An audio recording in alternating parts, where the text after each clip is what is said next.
مکہ معظمہ میں قیام کے دوران طواف کی کثرت کا کیا حکم ہے؟ چنانچہ حجاج کرام کو مکہ معظمہ میں قیام کے دوران طواف کی کثرت کا اہتمام رکھنا چاہیے،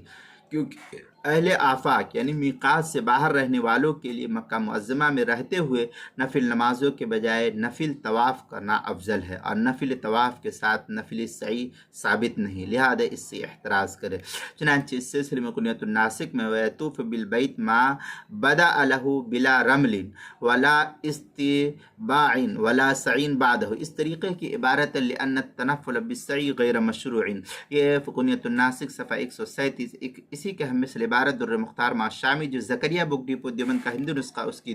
تیسری جو صفحہ 516، البحر الرائی جو زکریہ بک ڈپو دیوبند کا ہندی نسخہ، اس کی دوسری جو صفحہ 586، منحت الخالق دوسری جو صفحہ 586، فتاوی تاتار خانیہ تیسری جو صفحہ 505، تبیین الحقائق دوسری جو صفحہ 282،